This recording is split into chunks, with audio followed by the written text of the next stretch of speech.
On va à présent en direct, Julien Cavana. Bonsoir Julien, vous êtes notre correspondant à Atlanta, la capitale de l'État de Géorgie, swing state très important. Comment est l'atmosphère, l'ambiance sur place? Une ambiance un peu festive, si vous voulez, parce que Atlanta, c'est un bastion démocrate. Et donc, vous voyez plein de petites pancartes Harris-Walz sur les pelouses. Il y avait des gens qui chantaient, qui brandissaient des écriteaux Votez Harris ce matin sur le chemin du travail. Mais quand même beaucoup de nervosité et d'angoisse, parce que Atlanta, c'est une ville très démocrate, mais dans un océan républicain qui est le reste de l'État de la Géorgie. Et y a-t-il eu queue au bureau de vote? Est-ce qu'on vote beaucoup à Atlanta dans le reste de la Géorgie?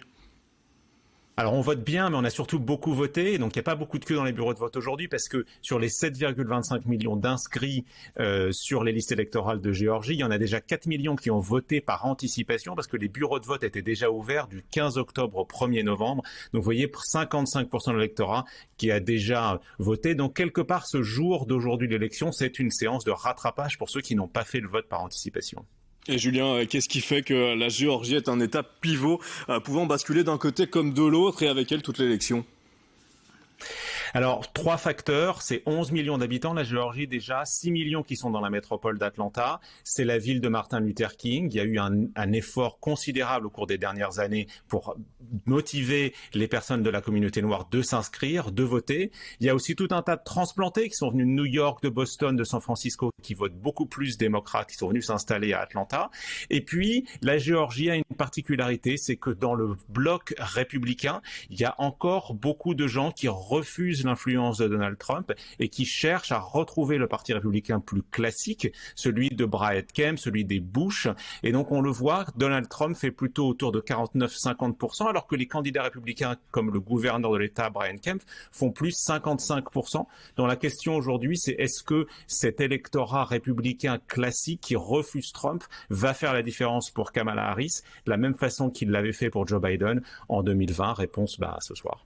Alors justement, il y a ce vote démocrate qui augmente en Géorgie, mais est-ce que la totalité des électeurs républicains traditionnels est rangée derrière Donald Trump? Alors non, justement, c'est ce qui fait cette particularité et que ces électeurs qui refusent Trump vont peut-être se tourner vers Kamala Harris et donc faire la différence et lui permettre de remporter cet État. Est-ce que cette alliance avec encore une fois ces populations plus jeunes, plus démocrates et ces populations noires historiquement très démocrates va permettre à Kamala Harris de le remporter ici en Géorgie? Et justement, en 2020, Donald Trump avait dénoncé des irrégularités et de la fraude en Géorgie. Comment le vote en lui-même se déroule en Géorgie? Est-ce qu'il donne l'impression, en tout cas, d'être sécurisé? Alors moi je suis inscrit ici, j'ai voté il y a maintenant une dizaine de jours avec ce vote par anticipation. C'est un vote qui est extrêmement sécurisé. Vous montrez vos papiers d'identité, vous votez sur une machine à voter où il ne peut pas y avoir d'erreur, qui est une machine à écran tactile, qui ensuite imprime le bulletin que l'on peut vérifier soi-même avec un QR code qui permet un décompte automatisé, mais aussi un recompte papier. Donc on a des conditions de vote qui sont extrêmement sécurisées, qui ont fait énormément de progrès depuis une vingtaine d'années.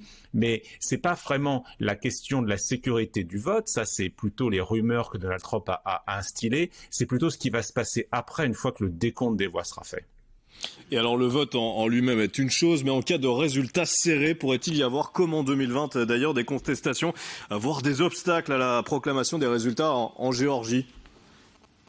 C'est un peu ça que tout le monde craint, si vous voulez. C'est-à-dire que une fois que le vote sera décompté, que dans les collectivités locales, il y ait des Trumpistes qui soit infiltrés dans les commissions électorales qui viennent certifier les procès-verbaux de résultats, ou qui viennent essayer d'intimider les élus qui les signent, pour que dans un certain nombre d'endroits, ces procès-verbaux ne soient pas signés et que donc l'ensemble des résultats ne puissent pas être proclamés.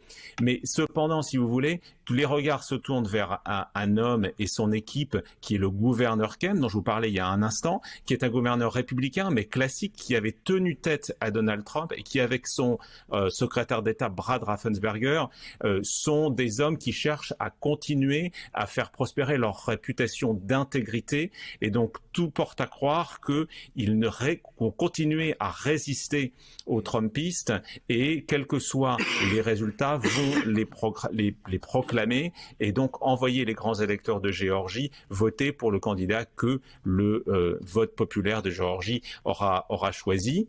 Mais il risque effectivement d'y avoir des contestations, des poursuites judiciaires. Et il y a déjà ici, que ce soit du côté républicain ou du côté démocrate, un ensemble d'une armée d'avocats qui est là en train de surveiller le vote, mais surtout surveiller tout type de contestation qui pourrait venir retarder la proclamation des résultats ici en Géorgie.